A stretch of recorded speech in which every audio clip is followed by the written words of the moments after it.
오늘 하나님의 다루심이라고 하는 제목으로 좀 말씀을 나누고 싶은데, 그 말씀이 어떤 분들에게는 좀 하나님의 음성처럼 들리는 그런 시간이 되면 좋을 것 같습니다. PPT를 하나 좀 보여주세요. 네, 우리가 이제 연말이나 연초가 되면 뭔가 좀 한 해를 정리하고 싶은 마음이 있어요. 그래서 우리 특별히 이제 그 여성분들 같은 경우에는 뭐 옷장에서 옷도 좀 묵은 옷도 꺼내고, 이렇게 뭐 살림 그 주방에서도 좀 뭐 그릇 정리도 하고 이런 일들을 하게 됩니다. 그리고 이제 남자분들 같은 경우에는 뭐 서류 정리도 하고 또 책 정리도 하고, 그러면서 버릴 건 버리고 보관할 건 이제 보관하는 그러한 일들을 하죠. 근데 살다 보면 우리가 물건이 자꾸 쌓이게 돼요. 나도 모르게 물건이 자꾸 쌓이다 보면 또 몇 년, 또 몇십 년 살림살이 하다 보면 묵은 살림이 여기저기 막 처박혀 있죠. 그러다 보면 나중에 다 끄집어내면요, 산더미처럼 이렇게 되어버립니다. 그리고 뒤죽박죽 뭐가 어디 있는지도 모르고 이제 그렇게 우리가 살아가게 되는데, 그래서 정리정돈이 필요하죠. 그런데 그런 것처럼 우리의 영혼과 우리의 마음도 좀 정리정돈이 필요하다라고 하는 거예요. 그 다음 거 보여주세요. 왜 정리정돈이 필요하다면, 우리가 살다 보면 여러 가지 어려운 일들도 당하고 그러면서 되게 마음과 생각이 복잡해지는 때가 있습니다. 여러분 올 한 해 어떠셨어요? 아마 지금 이 순간 어떤 분들은 여전히 마음이 복잡하고 고민이 많고 뭔가 자꾸 갈등이 있고 그런 분들이 있을 거예요. 이런 것들, 우리의 마음과 우리의 그 생각이 정리가 되지 않으면 어떻게 될까요? 삶이 삐걱거리기 시작해요. 어떻게 된다고요? 삐걱거려요. 삶이 삐걱거려요. 무슨 말이냐면 내가 원하는 방향대로 내 삶이 풀려가지 않게 된다라고 하는 거예요. 자꾸 이상한 방향으로 흘러가고 꼬이게 되는 거죠. 더 구체적으로 얘기하면 사람 사이에 오해가 쌓이고 불평과 불만이 생기고 적들이 자꾸 생기는 것처럼 느껴지고 불만족스러운 일들이 점점점 더 많아지게 됩니다. 사람들과도 좀 거리감이 생겨요. 예전에는 좀 친밀하게 지냈던 사람들하고 자꾸 거리감이 생기고 뭔가 좀 멀게 느껴지고 또 관계가 틀어지기도 하고, 그러면 점점점 우리의 마음이 어렵고 힘들어지죠. 왜 이런 일이 우리에게 생길까요? 그리고 이런 일이 일어났을 때 우리가 어떻게 반응하면 좋을까요? 오늘 좀 이 이야기를 여러분하고 나누고 싶어요. 그 다음 PPT 한번 보여주세요. 이게 무슨 그림이죠? 네, 도예를 하는 사람이 진흙을 빚어서 그릇을 만드는 장면입니다. 예레미야 18장에 보면 하나님이 예레미야를 통해서 어떻게 자신을 계시하냐면, 나는 토기장이야, 그리고 너희는 진흙덩이야, 이렇게 얘기하죠. 그럼 우리는 어떤 존재냐면 하나님의 손에 의해서 빚어지는 존재들이라고 하는 거예요. 여러분, 우리는 하나님의 선택을 받고 구원을 입은 그 순간부터 죽는 그 순간까지 하나님의 손에 의해서 빚어지는 존재들이에요. 하나님이 그래서 저 그림처럼 하나님의 물레 딱 올려놓고 빙글빙글 돌립니다. 그리고 모양을 만드시죠. 얘는 어떻게 모양을 만들면 좋을까? 모양을 만드시죠. 그리고 그 다음에 잘 만들어지면 그 그늘에, 서늘한 그늘에 갖다가 놓아서 말리죠. 그 다음에 가마에 놓고 아주 그냥 뜨거운 불로 우리를 구워내셔요.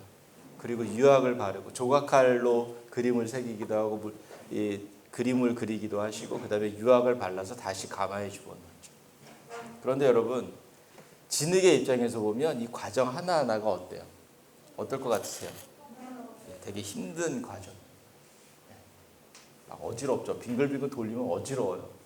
그리고 그냥 이렇게 덩어리로 있었는데 그 토기장이의 손이 이제 자신을 막 만지고 빙글빙글 돌리면서 만질 땐 아마 고통이 있을 거예요.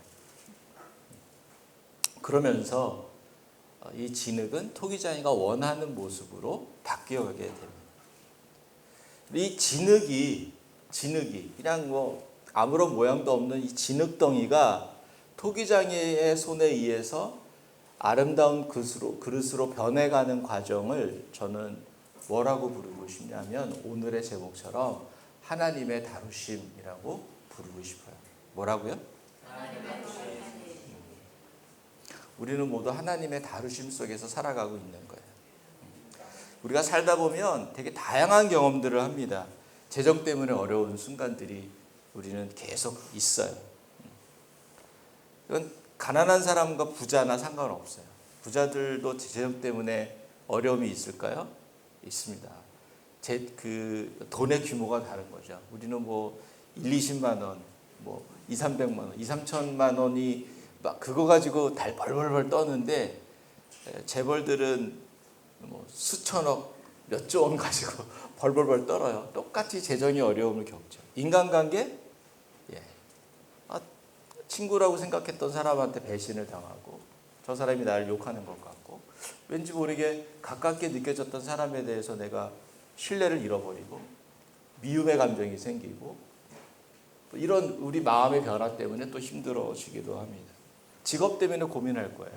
내가 이 일을 계속 하는 게 맞나? 벌이도 시원찮은데 뭔가 내 적성을 안 맞는 것 같은데 내가 계속 이 일을 하는 게 맞나? 이런 일들, 직장에서의 일들, 뭔가 쉽게 풀리지 않는 여러 가지 어려운 일들이 우리에게 있어요. 근데 기도하는 분들은 이때 어떻게 하죠?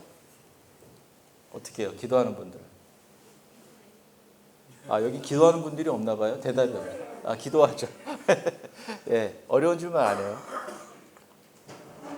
근데 기도하면서 어떤 내용으로 기도하냐면 하나님 이 문제를 빨리 해결해 주세요. 우리 보통 이렇게 기도해요. 그렇죠? 그리고 그 문제가 해결되어지기만을 우리는 바라죠. 근데 저는 오늘 제가 여러분에게 말씀드리고 싶은 것은 우리가 한 단계 좀 더 올라가자는 거예요. 그것만 기도 말고. 제가 이전에 사역하던 열방대학이라고 하는 곳에서 간사들이 어떻게 했냐면 이 문제를 통해서 내가 무엇을 깨닫고 배워야 되는지를 기도하는 거예요.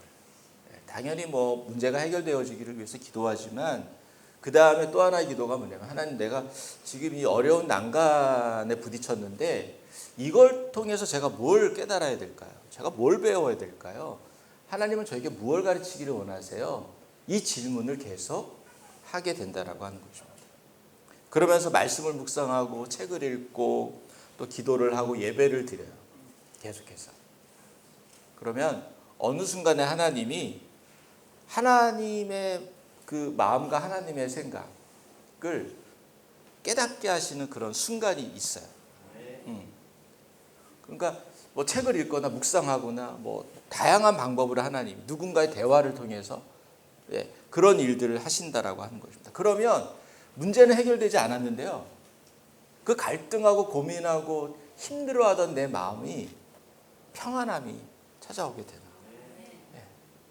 그러면서 우리가 한 단계 더 영적으로 성장하는 그런 기회가 우리에게 있다는 것입니다. 이 모든 과정을 뭐라고 부르냐면 하나님의 다루심. 이 시간이 되게 오래 걸리기도 해요. 며칠 몇 달이면 끝나면 좋겠는데 몇 년이 걸릴 때. 저도 지금 2년의 시간 동안 지금 하나님의 다루심 속에 있는데 마음 가운데 하나님이 한 3년 정도도 좀 고생해봐야 돼 지금 이런 마음을 주셔서 1년 지금 남았어요. 말씀 하나만 봅시다.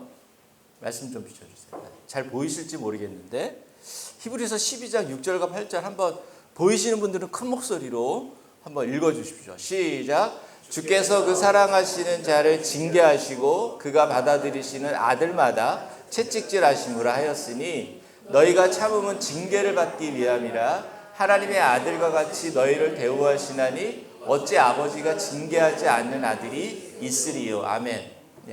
여기서 징계와 채찍질이라고 하는 무시무시한 말이 등장하죠. 이게 하나님이 자신의 자녀들을 징계하시고 채찍질 하신다는 거예요. 근데 이 징계라는 말이 사실은 훈련시킨다라고 하는 말인데 여기서 좀 우리의 입장에서 보면 뭔가 우리가 잘못한 것을 하나님이 이렇게 야단치신다 이런 느낌일 수 있는데요. 이걸 훈련이라고 생각하시면 좋을 것 같아요. 자, 잠언 17장 3절 읽어보십시다. 시작. 도가니는 은을, 풀무는 금을 연단하거니와 여호와는 마음을 연단하시느니라. 자, 이사야 48장 시작. 보라, 내가 너를 연단하였으나 은처럼 하지 아니하고 너를 고난의 풀무불에서 택하였노라. 아멘. 자, 그다음 그림 하나 띄워주시고, 네, 이게 뜨거운 이제 용광로 같은 그거죠. 네, 징계와 채찍질 달갑지 않은 말이에요. 네, 그렇죠? 네. 여러분 징계 받고 싶으세요? 아니요. 이제 그 사람 이상한 사람이에요. 일단 정신적으로. 네. 하나님이 왜 우리를 그러면 이렇게 훈련시키시고 왜 이렇게 좀 뭔가 이렇게 좀 이렇게 몰아가실까? 채찍질한 말은 그런 뜻이에요. 너무 이렇게 무섭게 생각하지 마시고, 이 은혜롭고 자비롭고 긍휼임하신 하나님인데 왜 우리를 가끔 그렇게 대하실까라고 하는 거예요. 이유가 뭐냐면 우리의 수준이, 죄송한 말이지만 우리의 수준이 그 정도밖에 안 되는 거예요. 그러니까 하나님의 문제가 아니라 우리가 이 하나님의 징계와 채찍질이 아니면 이게 움직이지 않는 그런 아주 그냥 정말 말 안 듣는 그런 수준이라고 하는 것입니다.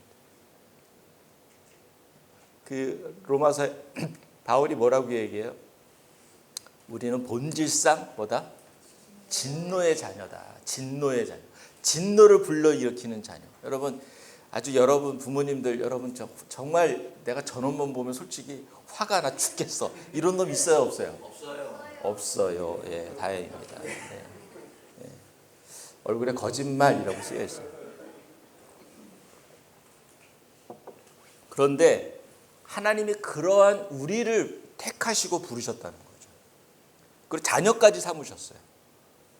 자녀로 대하시면서 진짜 하나님의 자녀로 만들어가는 과정에서 필요한 것이 뭐냐면 여러 가지 훈련이고 이렇게 다그치시는 거죠. 그렇게 하지 않으면 우리 하나님의 은혜로 우리가 구원을 받았는데 너무 수준 이하의 모습으로 살아갈 수밖에 없다라고 하는 거예요. 네. 그래서 우리 교회를 이렇게 보면 정말 수준 이하의 모습이 가끔 보일 때가 있어요, 없어요? 있어요. 왜냐하면 맞아요. 왜냐하면 그게 우리의 진짜 수준이 있기 때문에 그렇다라고 하는 거죠. 그래서 우리 모두에게는 남이 알지 못하는 숨겨진 문제들이 있어요. 네, 한두 가지가 아니죠. 근데 그게 잘 안 발견돼요, 진짜. 내가 내 꼬라지를 잘 몰라요. 네. 우린 너무 잘 위장하고 살아가고 있어요. 그럴듯하게. 네. 그것들이 꽁꽁 숨어 있다가 어느 순간 자기의 그런 숨겨진 모습을 드러내는 순간이 있는데 그게 언제냐면 바로 저 고난의 풀무불 속에 우리가 딱 들어가 있을 때. 네. 고난의 풀무불 같은 상황이 우리에게 찾아옵니다. 다양하게 찾아와요. 그런 환경 속에 있고 그런 사건이 일어나고 그런 일이 일어나고 사람과의 관계 속에서 이제 그렇게 돼요. 계속 나를 공격하는 사람, 나를 미워하는 사람, 나에 대해서 모함하는 사람, 이런 사람 만난 적 있죠. 그렇죠? 근데 나도 모르게 누군가를 그렇게 하는데 나는 정작 그걸 모를 수도 있어요. 여러분 고난하면 떠오르는 게 뭐죠? 고난하면 떠오르는 게 뭐예요? 고난. 예? 괴로움. 예. 여러분 어떤 게 고난일까요? 여러분이 생각하는 가장 그 풀무불 같은 고난은 어떤 거예요? 어떤 거였어요? 여러분 아무런 문제 없이 인생을 잘 살아오셨군요. 예. 우리가 고난하면 생각하면 떠오르는 게 일단 전쟁, 진짜 끔찍하죠. 전쟁, 기근, 그다음에 뭐 죽음 같은 거. 네? 당신은 한 3개월 살면 죽습니다. 뭐 이런 끔찍한 이야기. 네. 이런 모든 것들은 어떤 고난이냐면 외부에서 우리에게 오는 고난이에요. 그렇죠? 네. 그런데요, 진짜 고난은 뭐냐면 우리 내부의 고난. 우리 마음속에서 일어나는 고난, 마음의 괴로움과 힘듦, 이것 때문에 내가 살아야 되나 죽어야 되나 이런 순간이 있다 없다? 있었어요. 네. 우울함, 그래서 슬퍼하고 어떤 거절감을 느끼고 교회 안에서, 그렇죠?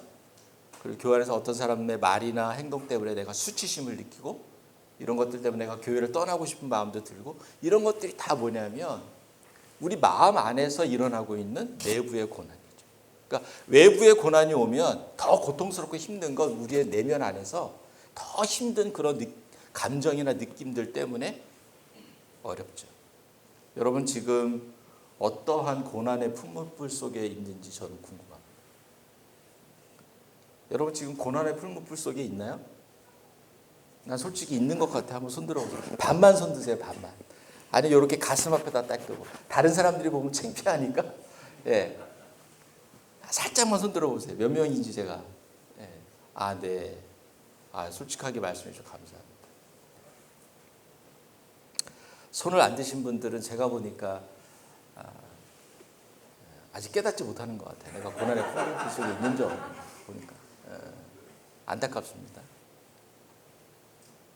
그렇다면 여러분은 지금 하나님의 손에 들려진 하나님의 진흙 덩어리라고 하는 걸 인정하셨으면 좋겠어요. 내가 지금 하나님의 손에 들려있다. 이 고백이 필요해요. 믿음의 고백이 필요해요. 내가 고난이라고 하는 어려움 가운데 있지만 그게 그냥 하나님과 상관없는 게 아니라 나는 지금 하나님의 손에 들려져 있다라고 하는 거예요. 그래서 물레 위에서 빙글빙글 돌고 있는지, 하나님이 그 전에 돌리면서 나를 빚고 있는 건지, 서늘한 그늘에 그냥 나 혼자 이렇게 내버려 두신 건지, 아니면 뜨거운 감호 속에 집어넣어서 지금 나를 구원하고 있는지, 그건 잘 모르겠지만 우리는 그 과정 속에 있다라고 하는 거예요. 그래서 오늘 본문에 보면 시인이 뭐라고 얘기하냐면 자신이 지금 고난의 풀무불 속에 있다라고 고백하고 있는 거예요. 전체 시편 119편 제일 긴 말씀인데 그 다음 거 한번 보여주세요. 그 다음 보면 그 시인이 자기가 겪었던 여러 가지 고난의 어떤 그런 풀무불 속에 있었던 상황을 쭉 설명하고 있어요. 자, 22절과 141절에 보면 사람들이 자기가 하는 일을 자꾸 방해를 놔. 못하게. 교회에서 주방에서 뭐 하는데 자꾸 누가 방해를 놓죠. 그렇죠? 해방해. 그게 자꾸 반복이 되면 어떠죠? 내 마음속에 광야가 되죠. 자꾸 누구를 미워하게. 저 인간 왜 자꾸 내가 일하면 자꾸 방해를 놓지? 그리고 어떤 사람은 자꾸 멸시하죠. 네가 뭐 할 줄 알아? 뭐 이런 식으로 자꾸. 자, 두 번째, 영혼이 진토에 붙었대요.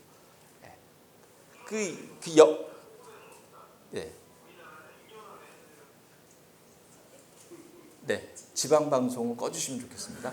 자, 영혼이 진토에 붙었다. 25절, 28절 영혼이 눌려요. 그런 어려운 거죠. 스트레스 받고 수치를 경험하고 탐욕을 향하는 마음이 있어요. 이것도 고난이죠. 내가 이러면 안 되는데 이러면 안 되는데 자꾸 그렇죠? 한 2000cc 차를 타다가 3000cc 사고 싶고, BMW 사고 싶고 막 이런 거 있잖아요. 그렇죠? 곤란을 당하고 힘든 일들을 겪는 거죠. 교만한 자가 아주 조롱을 하죠. 주로 우리가 뭘 하려고 할 때 이렇게 보면 교만한 사람이 우리를 자꾸 건드려요. 그렇죠? 그런 식으로. 그 다음에 교만한 자가 거짓으로 이렇게 자꾸 모함을 하고, 그러니까 핍박을 받고, 신앙생활에 핍박을 받는 거, 자기를 이렇게 위협하고 안 좋게 막 이렇게 해치려고 하는 사람이 있고, 멸하려는 사람이죠. 사기쳐가지고. 갑자기 제 안에 뭐가 확 올라오는데.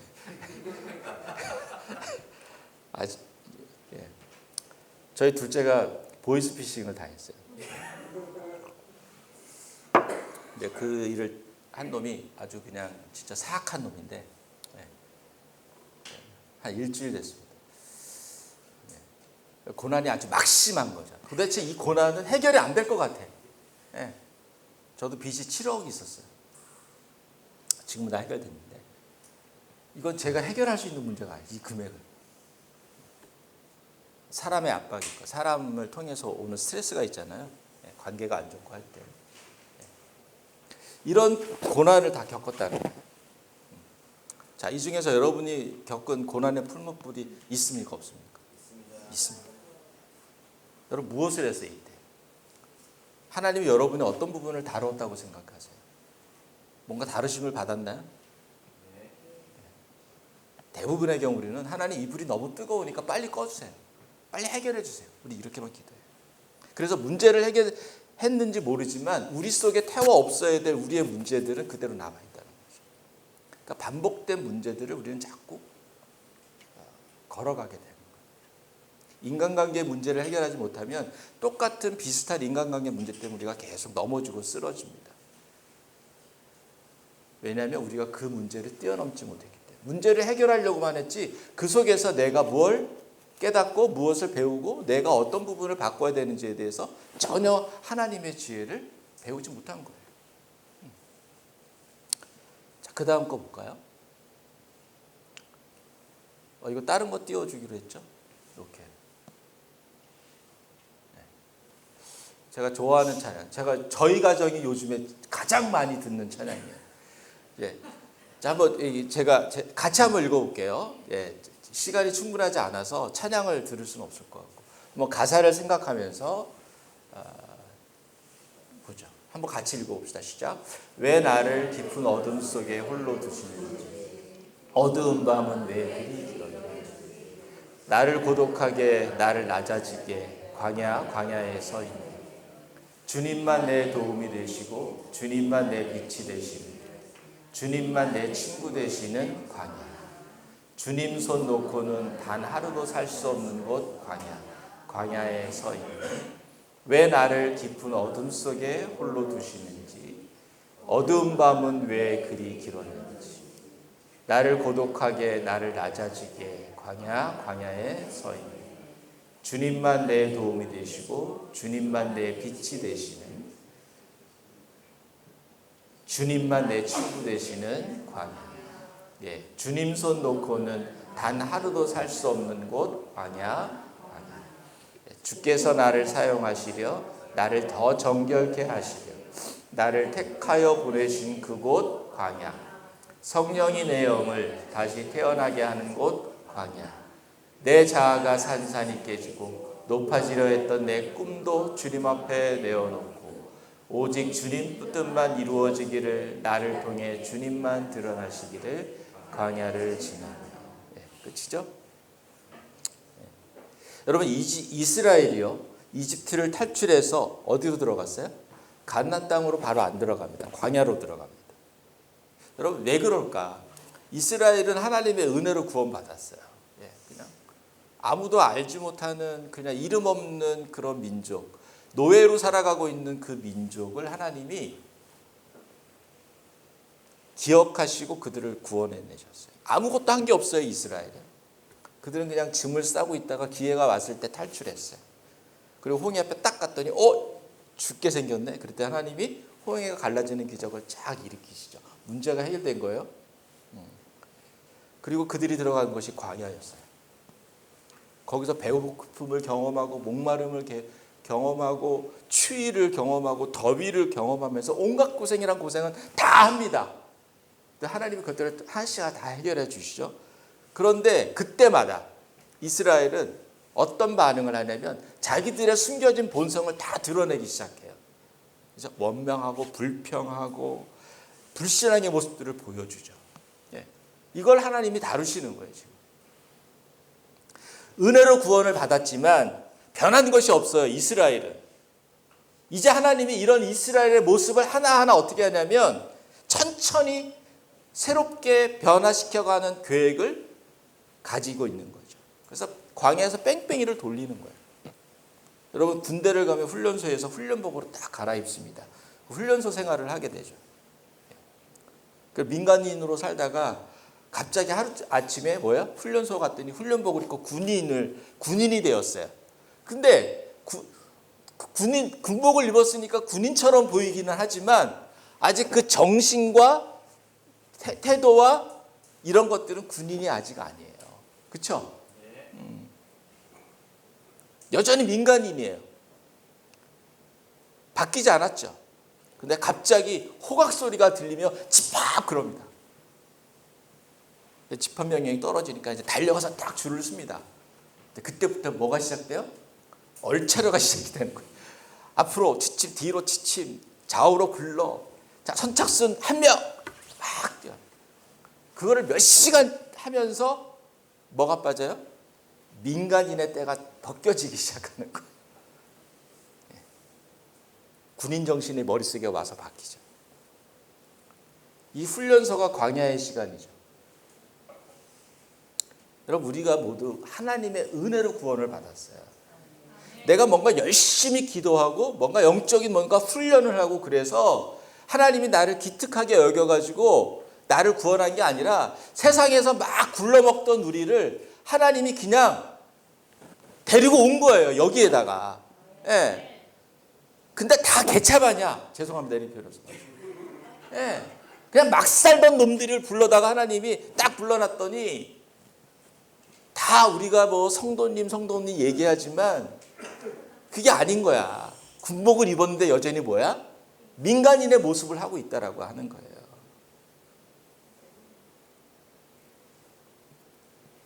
나 하고 싶은 대로 그냥 막 살았어. 우리 속에 뭐 너무나 많은 내가 있는 거예요. 우리 자아가, 깨지지 않은 자아가. 나도 알지 못하는 놈이 너무 많아. 근데 하나님이 그런 우리를 빚어가시기 위해서 고난의 뿔 속에 두시고 징계와 채찍질로 우리를 다루실 때가 있고 광야의 시간을 지나가게 하실 때가 있다라고 하는 거예요. 성경에 나오는 모든 사람들은 다 이 광야의 시간, 고난의 뿔 속에 있었어요. 한번 비춰주세요. 다음. 아니, 그거 말고. 그 전에 거. 아닙니다. 예. 제가 착각했어요. 여러분, 아브라함은 기근이라고 하는 걸 경험했어요. 전쟁을 겪었죠. 부부 갈등을 했어요. 이삭 기근을 만납니다. 우물을 팔 때마다 빼앗겨요. 자녀들의 갈등을 봤어요. 야곱 형과의 갈등, 죽음의 위협 속에 도망치기도 했어요. 자기가 속이기도 했지만 속임을 당하죠. 자녀들이 싸우는 모습을 봤어요. 딸 하나가 있는데 그 딸이 강간을 당하죠. 자기를 돌보았던 유모가 죽는 걸 보고 자기가 가장 사랑하는 여인 라헬이 죽는 것을 봤어요. 요셉 버림받고 배신당하고, 그렇죠? 감옥에 가고, 이런 모든 것들이 다 뭐냐면 광야의 시간들을 거쳐가는 거예요. 다윗 당연히 그런 시간 겪었죠. 모세 당연히 그런 시간 겪었어요. 호세아는요, 음란한 아내와 결혼 생활을 했어요. 목회자의 아내가 음란한 여자야. 나가면서 자꾸 사고를 치네. 여러분, 그러면 그 목회자 쫓아낼 거예요? 안 쫓아낼 거예요? 쫓아낼 거예요. 근데 하나님은 야, 너 계속 해야 돼. 이렇게 말씀하셔요. 얼마나 힘들었겠어요, 호세아가. 목회도 해야 되지만 가정도 돌봐야 돼. 왜? 아내가 없으니까. 자식을 낳는데 그게 내 자식인지 다른 놈 자식인지 알 수가 없어. 얼마나 진짜 그 극악한 고난의 풀무불 속에 있었습니까? 시편 오늘 본문에도 보면 그런 고백이 있어요. 비춰주세요. 다음 비춰주세요. 예, 한번 읽어볼게요. 67절 시작. 고난당하기 전에는 내가 그릇 행하더니 이제는 주의 말씀을 지켰나이다. 71절 고난당한 것이 내게 유익이라 이로 인하여 내가 주의 윤례를 배우게 되었느니라. 73절 마지막이죠. 시작. 주의 손이 나를 만들고 세우셨사오니 나로 깨닫게 하사 주의 계명을 배우게 하소서. 이게 우리의 기도가 돼야 되는 거예요. 그러니까 시인은 자기가 겪은 고난이 고난으로만 끝나지 않고 고난을 통한 유익이 있다고 고백하고 있고 그것을 위해서 기도하고 있는 거예요. 하나님, 고난이 고난으로만 끝나는 것이 아니라 하나님의 손이 나를 만들고 하나님의 손이 나를 세워가시니 하나님 나를 깨닫게 해주세요. 주의 계명, 하나님의 뜻, 하나님의 계획, 하나님의 마음을 제가 배울 수 있도록 도와주세요.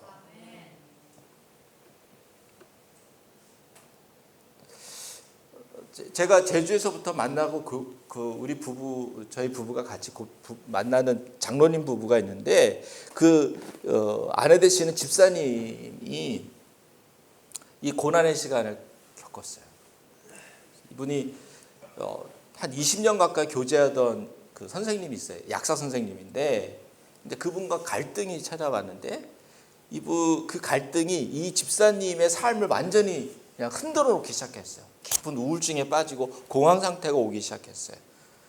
그래서 이분이 이제 알고 지내던 사이기 때문에 이제 자기 고민을 털어놓게 됐습니다. 그래서 이제 뭐 좀 그분 이제 만나면서 상담을 하면서 이제 그분의 이야기를 계속 제가 질문하고 듣고 하면서 그분이 내가 그 지인을 내가 너무 의지했구나라고 하는 걸 이제 깨닫게 된 거죠.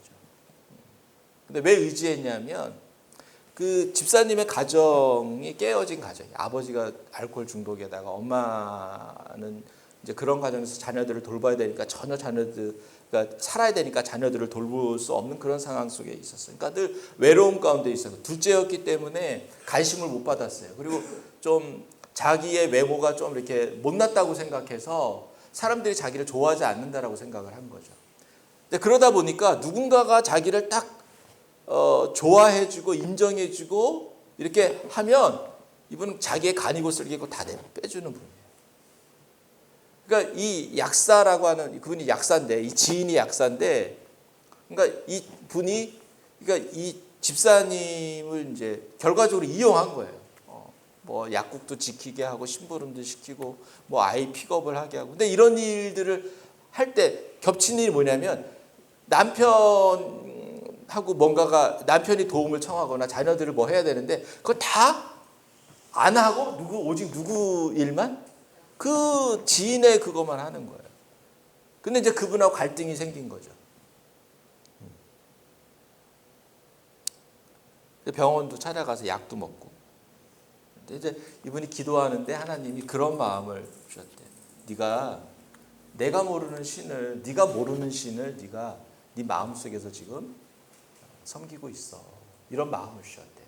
그게 뭘까? 왜 그게 뭘까? 하나님이 아니라 내가 이 분을 내가 나의 신처럼 모시고 살았구나라고 하는 걸 깨닫게 된 거예요. 그럼 이제 왜 그렇게 했나?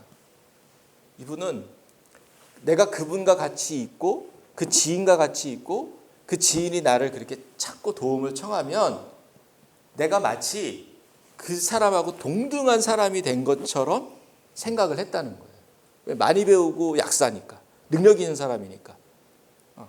그러니까 그 사람이 자기를 찾고 자기 도움을 청하니까 뭔가 나도 괜찮은 사람처럼 생각이 든다는 거죠. 그러니까 아버지 어머니로부터 내가 채우지 못했던 어떤 그런 내적인 어떤 그런 자신감이나 자존감을 누가 채워줬어요? 그 지인이 채워주는 거예요. 채워준 게 아니에요. 내가 그렇게 착각을 한 거죠. 그러니까 내가 그 사람하고 같이 있으면 너무 좋은 거예요. 그거를 알게 됐다라고 하는 거예요. 그러니까 이분에게 낮은 자존감과 외로움의 문제가 있었어요. 외모 콤플렉스가 있었고. 그러니까 사람들이 나를 자꾸 거절한다라고 하는 그 어떤 느낌을 받게 되고 그것 때문에 계속 관계에 어려움이 있었던 분이에요. 근데 그런 삶을 살다가 누군가가 나를 인정해주고 나를 찾아주고 도움을 청하는 사람 만나니까 너무 기쁜 거죠. 그래서 계속해서 그 상태를 유지하고 싶어서 그 사람의 필요를 채워주면서 그 사람 곁에 있고 싶었다라고 하는 것입니다. 결국 건강하지 못한 관계에 빠져들어서 계속 이용당하는 거죠. 가스라이팅 요즘 얘기 많이 하는데 이제 그렇게 되는 거예요. 근데 그 사람과의 관계가 깨어지고 자기가 정말 풀무불 속에 들어가 있는 것처럼 힘든 그 시간을 다시 겪으면서 이분이 다른 반응을 하는 거죠. 그 사람에게 손을 다시 내밀고 제발 나를 사랑해줘라고 한 게 아니라 그 관계가 왜 이렇게 되는지 내가 뭐가 문제가 있는지를 기도하면서 자기를 발견하고 이해하는 시간을 가졌다라고 하는 거예요. 열방대학에서 같이 사역했던 한 자매는요. 부모님이 일찍 여했어요. 가족이 없어요. 외동딸이었기 때문에. 그런데 결혼한 다음에 원인을 알 수 없는 하혈을 계속 하는 거예요. 원인을 알 수가 없어요. 결국 사역을 쉬고 이제 안식년을 떠나서 자기가 보낼 수 있는 곳을 찾기 시작을 했는데 어떻게 해서 어떤 곳을 찾게 됐냐면 제가 사는 춘천에 장애인 그 공동체가 있습니다. 그거 이제 여성 집사님이 하시는 건데 거기랑 어떻게 연결이 돼서 이제 거기 가서 지내게 됐어요. 근데 이 자매가 장애인 공동체란 말이에요. 발달 지체들이 있는 곳. 근데 처음에는 꺼려했는데 가서 지내면서 너무 좋았던 거예요. 그러니까 거기서 섬기는 분들, 거기서 지내는 그런 장애인 분들로부터 환대를 받은 거예요. 네. 뭐가 치유가 됐을까요? 자기가 어릴 때부터 가족 안에서 받아보지 못한 사랑과 따뜻함을 거기서 경험한 거예요. 그러니까 하혈을 하는 그 원인을 알 수 없는 계속되는 하혈 속에서 그 자매가 되게 어렵고 힘든 시간들을 보냈지만 하나님은 그 자매가 채우지 못했던 것들을 그 시간을 통해서 하나님이 보상을 해준 거죠. 또 한 자매 이야기를 할게요. 열방대학에서 했던 자매인데 이제 열방대학을 6년을 사역하면 안식년을 떠날 수 있어요. 목사님 여기서 몇 년 하셨죠? 저요? 네. 열방대학 아니요. 몇 년 하셨냐? 여기서 몇 년 하셨어요? 여기요? 네. 여기서요? 20년 됐어요. 20년. 그럼 3번의 안식년을 갔다 오실 수 있는 티켓이 있는데 네. 고민해 보시고 네. 안식년을 마치고 복귀를 했어요. 그런데 이제 되게 이제 그 기대감 속에 왔는데 아무도 이 자매를 알아봐주는 사람이 없는 거예요. 예. 그러니까 뭔가 말로는 뭐 잘했어 하지만 뭔가 이 자매 안에 뭔가 채워지지 않는 그런 게 있었던 것 같아요. 인정해주지 않는 것 같고 반겨주지 않는 것 같고 그러니까 섭섭한 마음이 들었대요. 서운한 마음이 들었대요. 마음이 힘들어졌죠. 고난의 풀무불 속으로 들어간 거예요. 의욕도 없어지고 외로움이 깊게 느껴졌어요. 기도하기 시작한 거죠. 자기의 이런 감정을 왜 드는지. 근데 어느 날 하나님이 자매에게 말씀 묵상하면서 이렇게 말씀하시는 것처럼 느껴졌다는 거예요. 그 말씀 묵상의 이게 뭐냐면 질그릇 속에 있는 보배에 대한 말씀이었어요. 하나님이 자매에게 이렇게 얘기하는 것처럼 들렸어요. 너는 질그릇이고 네 속에 담겨 있는 것은 보석이야. 네가 많은 보석을 담고 있기 때문에 네가 귀하다고 생각하겠지만 너는 질그릇일 뿐이야 라고 말씀하십니다. 많은 경험을 네가 했고 많은 사역을 하면서 그것이 너에게 보석이고 자랑거리가 되었기 때문에 네가 그만한 자리 또 그만한 인정을 받아야 된다고 생각하지만 너는 잊지 말았으면 좋겠어. 넌 질그릇이야 라고 하는 거지. 너의 높아진 마음을 내려놔야 돼. 그러면 너는 훨씬 더 자유해지고 편안해질 수 있어. 하나님이 이렇게 말씀하시는 것처럼 느꼈다. 이게 하나님의 다루심 속에 있는 사람의 모습입니다. 저희 가족도 지금 하나님의 다루심 속에 사실 있습니다. 아까 말씀드린 뭐 그런 부분. 한 3천만 원 정도 보이스피싱을 당했어요. 아내는 어디 가서 이런 얘기 하지 말라고 얘기했는데 아마 아내가 이번에 같이 왔으면 제가 이 얘기는 못 꺼냈을 텐데 어디 방송 나가는 거 아니죠? 하나님이 계속 저희 가정 안에 재정으로 계속 어려움이 있게 하셔요. 2년 정도 됐는데 제 마음 가운데는 하나님이 한 3년 정도 계속 그렇게 하시고 1년 남았어요. 못 견딜 것 같아요. 제가 지금. 그러니까 카드 낼 때 되면 아주 스트레스가 이빠이입니다. 네. 하나님 저에게 이렇게 말씀하시는 것 같아요. 벼랑 끝에 한번 서봐. 네가 네 문제를 네 스스로 해결하려고 하지 말고 벼랑 끝에 한번 서봐. 그러니까 떨어져서 죽을 것 같더라도 한번 해보라는 마음을 저한테 주는 거예요. 왜냐하면 저는요 계획형이에요. 저랑 같이 사역했던 분인데 저는 지금은 안 그래도 저는 철두철미하게 원래 계획을 세우는 사람이에요.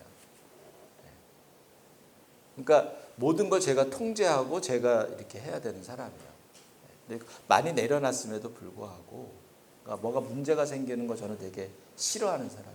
그러니까 문제가 생기기 전에 대책을 세워야 되고 그래요. 문제가 생기면 빨리 해결을 해야 되고. 근데 하나님이 제 안에 있는 그런 완벽주의적이고 뭔가 자꾸 통제하려고 하는 그런 것들을 다시 이렇게 새롭게 하시는 과정이 아닐까. 그래서 지금 이번에는 제가 좀 그러려고 지금 노력하고 있어요. 뭐 아내는 아내대로 지금 저한테 여보 이제 사역할 때가 되지 않았어? 자꾸 사역하고 있는데 사역할 때가 되지 않았냐고. 그 말은 교회 사역을 하란 말이에요. 따박따박 월급 들어오는 데 가서 일하면 좋겠어 이런 얘기예요. 말씀 마무리할게요.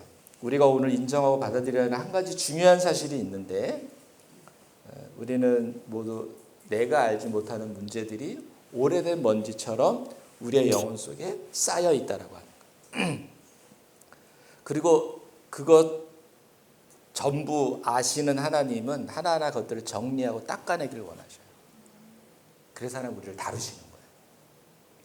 나의 삶을 자꾸 잘못된 방향으로 가게 하는 나의 선택과 결정, 교만한 나, 거짓된 나, 외로운 나, 서운함을 느끼게 하는 나, 인정받고 싶어하는 나, 좋게 보이려고 하는 나, 내가 옳아 라고 주장하는 나, 슬픔으로 가득한 나, 분노와 화로 가득한 나, 시기심으로 가득한 나, 실패를 두려워하는 나, 사랑받고 싶은 나, 눈치 보는 나, 우리 속에 수많은 나가 있어요.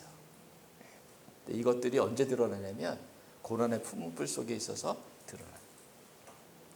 내가 하는 말, 내가 하는 행동 여러분 잘 몰라요.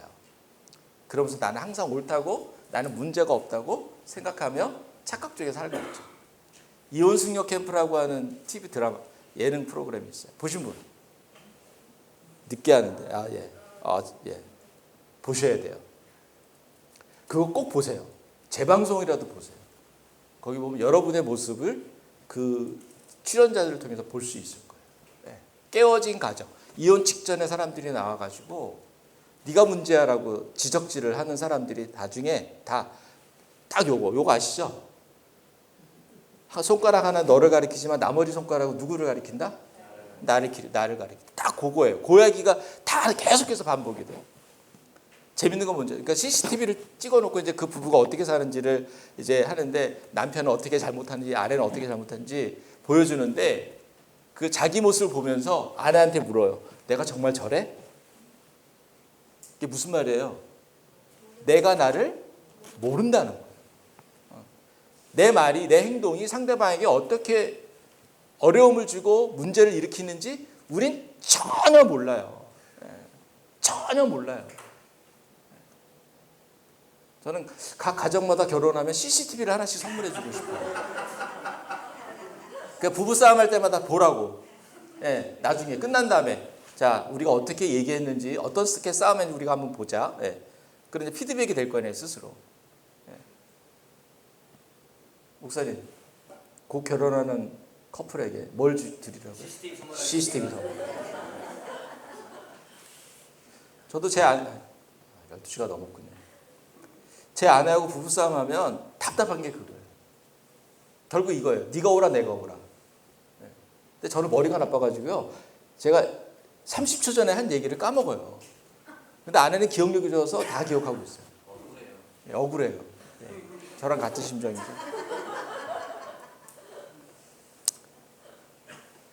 여러분 우리가 고난의 품불 속에 있을 때가 있어요. 내 마음이 불편해지고 힘들어지기 시작합니다. 그때 하나님 여러분에게 사인을 보내고 계시는 거예요. PPT 띄워주세요. 이런 사인이죠. 한번 읽어볼게요. 시작. 너는 지금 나의 다름 속에 들어왔어. 그러니 너를 한번 돌아봐라. 내가 왜 너를 고난의 품불 속에 넣어두었는지 한번 묵상하고 기도해봐. 그리고 내가 너에게 하고 싶은 말이 무엇인지 찾도록 해봐. 그래서 우리 이렇게 기도해야 돼요. 같이 기도해볼까요? 시작. 아버지 이것을 통해서 나의 어떤 문제를 알게 하시고 해결하기 원하십니까? 제가 무엇을 배워야 하며 깨달아야 합니까? 이거 여러분의 기도 제목이 기도가 되었으면 좋겠어요.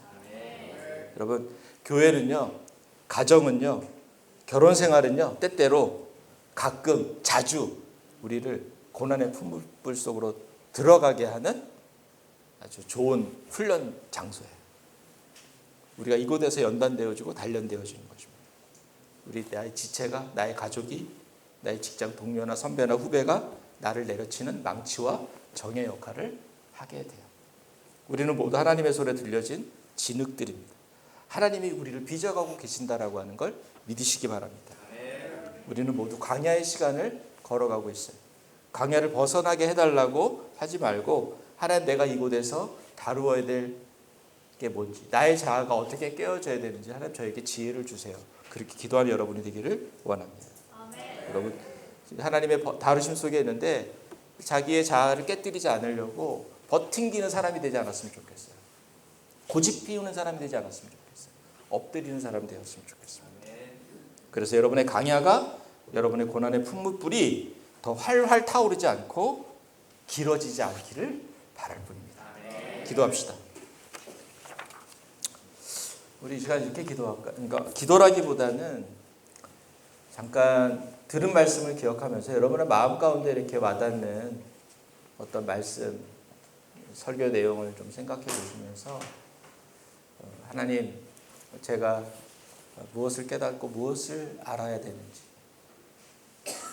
그리고 이 순간 하나님 여러분 가운데 오셔서 임재하셔서 정말로 설교자의 입을 통해서 주신 그 말씀을 가지고 하나님이 개인적으로 여러분에게 주기 원하시는 하나님의 말씀, 하나님의 뜻, 하나님의 마음이 뭔지 마음 가운데 여러분이 좀 묵상하고 품는, 담아내는 그런 시간이 되면 좋을 것 같아요.